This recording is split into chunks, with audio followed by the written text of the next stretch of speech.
speaking in this slot this afternoon, Sarah, Naomi and Matt. We're going to go in the order that you can see them printed on the schedule. And I'm going to keep to quite strict time, but what we might try and do is perhaps if there's any brief questions at the end of each of the presentations, and then we'll see how we're doing for time at the end of that. And I'll let people introduce themselves if that's okay. Okay. So over to you, Matt. Thank you. Hi, how you doing? I'm Matt Jennings. I'm originally from Australia, but I've been based in Northern Ireland for the last 15 years. And unlike Ali, I'm not going to apologise for speaking very fast. One, I've patented it as a delivery system, and two, it's the only way to get in at less than 20 minutes. And I just forgot until this very minute that there's some strange sound effects on the presentation slides. Sorry, I didn't design them. All right, so I'm going to speak fast, but hopefully clearly, but don't worry, it's all written down, so if you miss anything, you can ask for a copy later. Okay, so this is, oh sorry, I need to go backwards. Oh no, I've already held myself up. So you can see that I was working with Martin Byrne and Stephanie Knight, and on the original abstract this said that I was going to be discussing work in Scotland, but I'm not going to be discussing work in Scotland because I realised, although I've got a 7-minute version of the Northern Ireland version, that in order to explain things to people in an English context, you need to know what's going on in Northern Ireland. 7-minute version was appropriate for people who are already in Northern Ireland and know what's going on. So there is not going to be much discussion of Scotland. Sorry. Stephanie Martin and I have been investigating the capacity of artistic communities to mobilise against managerial constraints and neoliberal models of funding and evaluation. We are largely interested in creative, grassroots processes and the struggles of community arts practitioners in Scotland and Northern Ireland, particularly in applied theatre, but also taken in music and dance. For the purposes of this presentation, I will mainly discuss the findings from an ethnographic study conducted over the last 2 years with a core group of 16 community arts practitioners, the disciplines of drama, dance, music and visual arts in Northern Ireland. I've been collaborating artistically with many of these practitioners for decades, but we've been working systematically on this particular piece of research over the last year with interviews, re-interviews, participant observation and so on. Now the aim is to develop a clear understanding of the measures by which the artists have sustained their practice or stand their own creative ground. These artists have been caught in the eye of the neoliberal storm between the instrumental managerialism of public policy, the intensifying deprivation and instability of their communities, and their own personal struggle to survive. Now, I've lived in Derry-Londonderry for most of the last 15 years, and you might have heard that the first ever UK City of Culture took place in Derry-Londonderry in 2013. During this event, the city was rebranded Derry-Londonderry-Legendary, generating a step change, to use the PR terminology at the time, that would close a dark chapter on the past, i.e. the Troubles, and tell a new story on the far shore of revenge, quoting Seamus Heaney. Now, through this rebranding, the creative industries were supposed to transform post-conflict society and regenerate the economy of the region. Now, throughout the Troubles, artists have been at the forefront of challenging fixed ideas of history and identity, while helping to create some kind of life worth living and sustaining local economies. But after the Good Friday Agreement, the peace industry drew down an unprecedented level of funding, particularly from the EU, which invested over €1.5 billion in the region between 1998 and 2008. Not all of that in community arts, sorry, but a significant portion of it. Arts practitioners have been able to generate work, particularly in cross-community contexts, that open new creative spaces between the cultural traditions. They also work within health and education to support people with learning disabilities, people with mental health issues, older people, younger people, immigrant groups and disadvantaged communities and so on. However, these programs tended to take the form of short-term interventions with little long-term legacy, which became a source of frustration in the wider community, particularly in the absence of real sustainable jobs or a stable peace process, what some people have called participation fatigue. This peace industry funding influx also led to some territorial struggles over community cultural development, partly because of the idea that art should regenerate and protect national identities. This means that there's been competition for funding not only between cultural groups that identify specifically Irish or British, but also between those groups and the rest of the sector. In Northern Ireland, for instance, Irish cultural centres have received substantial government funding to teach Irish music, dance and language. Cultural organisations that represent British Protestant Unionist loyalist identity, such as the Orange Order and the Royal British Legion, seek parity of esteem to maintain a balance in terms of favour and funding. Now, of course, that's not possible, and everybody says the other side gets more than them, but often it is the non-aligned sector, that is the hardest hit in the community development crossfire. See what I did there? Most recently, following Arts Council of Northern Ireland cuts of 40 to 100% in March, there has been a further in-year cut as of the 1st of October to the ACNI grants to all 32 annually funded organisations. As I mentioned this morning, if you were there, these new cuts were unilaterally instigated by the Sinn Féin Minister of Culture, Art and Leisure, Carol McQuillan, in order to set up a communities fund. This fund took £700,000 out of the ACNI budget in year, as I said, ostensibly to benefit disadvantaged communities, but all inquiries seem to indicate, and there is no clear and explicit information, that there are no potential benefactors other than 4 arts festivals in West Belfast, all of whose directors are Sinn Féin members, and some hope that some will go to the other side to keep it balanced. There's no tendering process, no application process, and no explicit criteria in this in-year redistribution of funds. Anyway, back in 2012, the expectation on the ground for artists and arts organisations was that the UK City of Culture event would provide a bonanza of new funding, long-term paid work, and the promised sustainable legacy. But the UK City of Culture title supplied no external funding mechanisms. In fact, it was simply a branding exercise. One condition of the bid was that the winning city would raise all its own funds, which entailed the poorest city in the poorest region in the UK, and in the race to the bottom, in the stats war that we've been mentioning since this morning, yes, Northern Ireland is the poorest, and yes, Derry, hurrah, is the #1 poorest city in the whole of the UK, with its neighbouring town of Strabane, #2. And we'll look at the stats later that demonstrate that. So that meant that the poorest city in the poorest region in the UK had to deliver a 14-month UK cultural program in a city that has had, let's call it, a problematic relationship with being part of the UK for over 400 years, and particularly during the last 50 years. So for the legendary project, eventually some funding came through at the last minute to the Derry City Council, which had to pay for it, but only from within Northern Ireland. £12.5 million was delivered by Martin McGuinness, still lives in Derry, Sinn Féin Deputy First Minister, who delivered £12.5 million in June 2012, 2 months before the program was due to start, and only because it became clear that the program was at risk of not happening at all. While significant sums of this money were spent parachuting in international artists such as Hofesh Schechter and Haris Pasovich and Frank Cultural Boyce and Sam Shepherd to work with local communities and local artists who'd been doing exactly that for decades, suddenly found themselves struggling to get any paid work. Locally based artists were frequently asked to work for no money, on the offer of enhancing their CVs and improving their skill set, and people had years of experience and training and had been embedded in these communities for years found it difficult to survive. Now, even those artists who did get paid work during 2013 found there were periods of no work, paid work at all of any kind in 2014 for periods of up to 3 months, and that was 100% of the respondents in the research. Since then, some of them had to move back in with their parents, or become dependent upon their partners for support, or look for alternative sources of income. Many have left the region, either temporarily or permanently, travelling for work to Dublin or Belfast, as well as England and Scotland, and others have migrated to Australia or Canada, where there have been more jobs available, although mostly outside of the creative industry. Now, the problem that this presents for social regeneration policy for building stable peace and community cultural development is that we are hemorrhaging the people with the expertise and the networks necessary to deliver these kind of projects. Though they were able to survive with minimal funding and resources, now they're in a position where they're struggling to sustain themselves at all. So this brings about an increased sense of anxiety and insecurity, particularly in relation to the potential impact of the welfare cuts that are being forced through by the Tory government and further cuts to public services. The Westminster government is currently enforcing a fine of £87 million on the Northern Ireland Executive at £2 million interest per month for failing to implement reforms to the welfare system, following the refusal of Sinn Féin and SDLP to accept them. This penalty adds to the existing shortfall of £80 million that the Stormont Executive is labouring under. And in January, Peter Robinson, the DUP First Minister, warned of the potential complete collapse of the Northern Ireland Executive by September 2015. Lo and behold, at the end of September 2015, Peter Robinson temporarily resigned, along with most of the other DUP cabinet, but officially because of alleged IRA activity, just on cue after he said it was going to be because of financial reasons. However, David Cameron and Theresa de Villiers, Secretary of State, while enforcing an externally imposed budget, refused to impose direct rule because it's bad press, so Peter Robinson has to ignominiously pretend that he's only temporarily resigned and come back into post. Now, these cuts to public services and welfare would have a disproportionate impact in Northern Ireland, where 28% of those who do work in the public sector, and 27% of the population is economically inactive, as you can see from that. Yes, 27%. Wrong direction. However, in the city of Derry and Strabane District Council, the merger of the two poorest towns in the UK, now 50% of the working age population are economically inactive.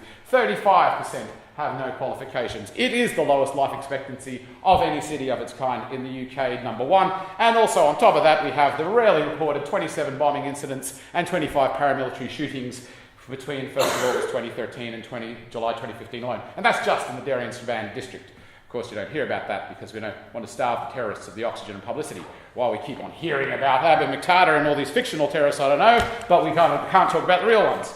So anyway, all of the artists interviewed, though passionately committed to supporting their communities, prefer to be identified as artists first and foremost, rather than community development workers. Primarily, they're doing it because they believe art to be an intrinsically important part of everyday life. This is the foundation of their resilience. When you ask them, why are you still doing this when it's so difficult? Most say they're doing it because it's so worthwhile, because it is challenging and helps create new perspectives on identity, because it makes life worth living. One of the respondents said, what is the advantage of living in Northern Ireland apart from access to the arts? We don't have anything else to offer. Now, many of these artists have been engaged in applied theatre and community arts because they believe in its social and political value. All of the artists over 35 had been involved in the field before the peace industry funding boom since 1998. And the artists, the communities the artists come from, and from which they derive their sense of identity, are cultural communities. The difference between Britishness and Irishness are cultural, rather than racial in origin or religious, and expressed in cultural form. Yet these artists hope to develop practices that go beyond monolithic and nationalistic conceptions of culture, or managerial policies of cross-community integration and social development. They don't want to be policy levers, but they're also not happy to be abandoned to an uncertain fate when these levers are removed. They became dependent on post-98 funding. Now there's an increasing sense of precarity because that funding has largely vanished. They have become an artistic precariat. They've been coping with unreliable sources of income, overwork, exhaustion, followed by months of nothing. When they're working up to 80 hours a week or 7 days a week, or managing 6 or 7 projects simultaneously, which makes it difficult to focus on the needs of the groups that they're working with. They have to accept all these conditions because they don't know if there will be any money coming in at all the following month, so they don't have, as what Reece was discussing this morning, the right to afford to say no. They are workforce continuously engaged in a precarious situation. Now, Isabel Laurie, yes, a woman theorist, yay, describes contemporary society as increasingly precarious under the terms of precarisation. Global workforces under neoliberal economic restructuring are now subject to this process of precarisation. There are no more jobs for life, there's no job security, we're all about to lose our pensions, our health insurance, our holiday pay, our maternity leave, our sick leave, and be like the lower paid service workers in America. Most of that has never been available to freelance artists, so now the researchers are interested in how we've managed to be surviving for all these hundreds of years. As Lorden points out, the limit point has been turned into a general model for the overall project of neoliberal normalisation. But as Laurie points out, actually precariousness is an existential condition. We're all going to die, right? And precarity has been built into capitalism from the very beginning. Only the brief, illusory construct of a welfare state in Europe over the last 70 years has given us the delusion that the political system will protect us and help us to attain some kind of security in our lives. So the artistic precariat is not a special case. We are the point which reveals that outside of normal experience, we are always and have already been subject to these kinds of precarities, and we are always already making it up as we go along. So let's look at the details of how these particular artists have been trying to survive. Bang, yes, there's the noises I think are silly. So 100% of them working outside of the applied sector, 100% of them working on simultaneous projects, 12 of them have worked for no pay or low pay, 12 of them have become reliant on partners or parents, and we're talking people who are predominantly over 28 years old here. Working in other parts of Ireland and the UK, 10 of them, working in other disciplines, 9, which is not necessarily a bad thing. 5 of them are relying on meditation, mindfulness, yoga, martial arts practice. 4 of them have now given up since I started the interview process working in the arts at all, and George Osborne would be happy with this. Only 3 of them are reliant on benefits. However, most of them draw down some kind of tax credit. Some of them don't. They don't even realise they can. But yes, there was 1 single mother, 1 person on the dole, and 1 person who is on a pension. Yes, there we go. So, what is the answer? Another thing that they... what are they doing? Oh, I'm losing my time. Help. 13 minutes. So, okay, good. I don't have to rush too much. The working conditions and the working processes for these community arts are very difficult. They're under stress. As one dance artist in Scotland put it, we're balancing art with poverty. Yet surprisingly few are giving up altogether. They are not completely burnt out yet. They continue to struggle, often with an attitude of cynical detachment, or ironic autonomy, as Berardi calls it. They're veterans of tracking frustration without despair. multiple experiences of deprivation and dashed hopes have reinforced both a joyful pessimism of low expectations and a pragmatic confidence in their capacity to survive.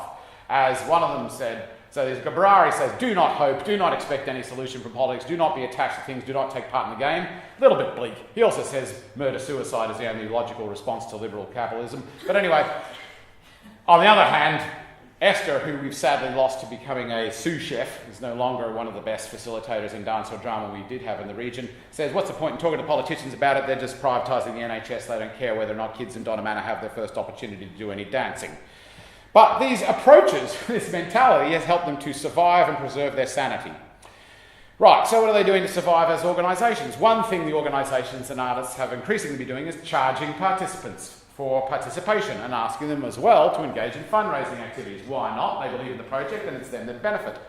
Projects that used to be funded so as to be accessible to the most disadvantaged groups are now becoming more like private youth theatre schools, paying fees per week, per term. And I take the point that was mentioned a minute ago that, you know, if you get the middle class to subsidise it, then you can provide opportunities to the working class. But these are the poorest people in the whole country, and they're having to subsidise themselves.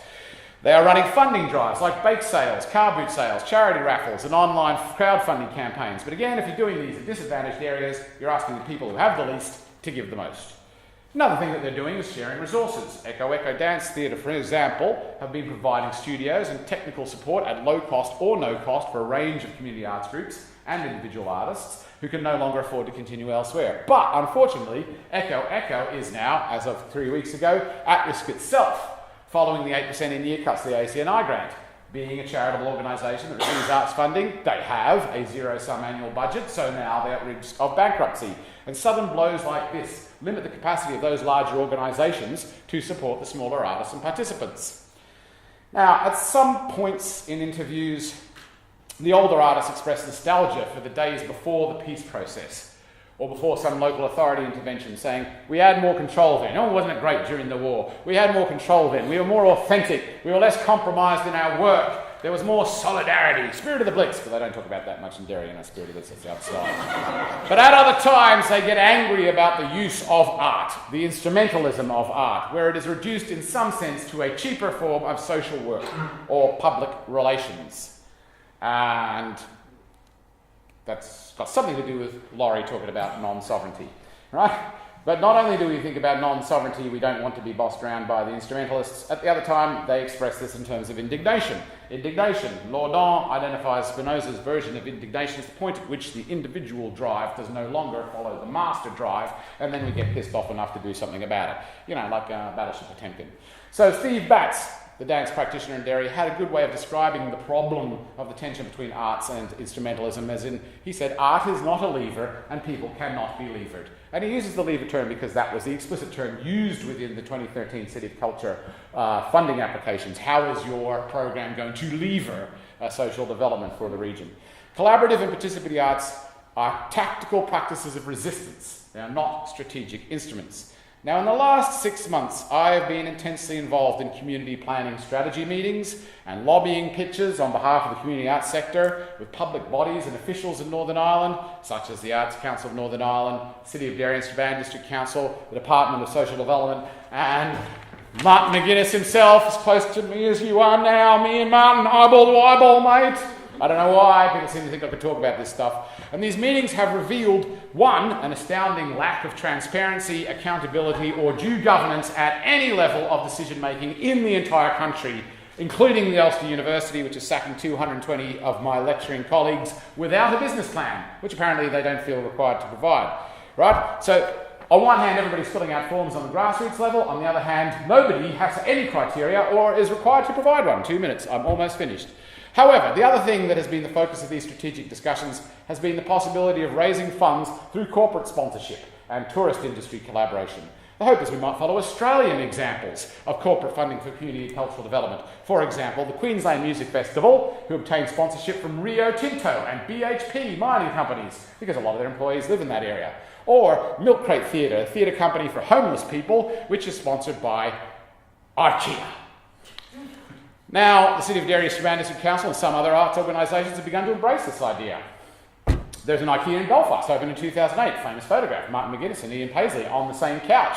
This is the peace process. We can all shop at IKEA now. So maybe we could hit up IKEA for a few quid, sponsor a few community arts projects, and we will have communism realised with the collective democracy of IKEA sponsorship. However, there's been varying success in these attempts to raise corporate funding. In fact, none, really. A little bit. And increased ticket sales, more success in that direction.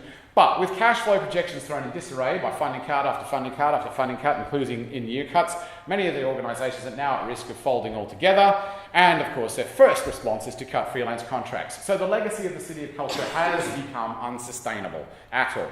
But the sector has become galvanised. Campaigns such as Arts Matters Northern Ireland, who were protesting yesterday at Stormont House, freelance artists against the cuts, and have not only protested at the Stormont House Northern Ireland Assembly, but are also raising the issue as a national and international priority. Witness Finn Kennedy's viral letter to the Minister of Culture, Arts and Leisure for robbing Peter to pay, I was going to make a different kind of Paul. What the question is, though, and it is a national priority for everybody now, what can be the outcome of this kind of protest and political confusion in Northern Ireland while the British government continues to control policy without taking any responsibility for its impact? And I ask you to consider historical examples.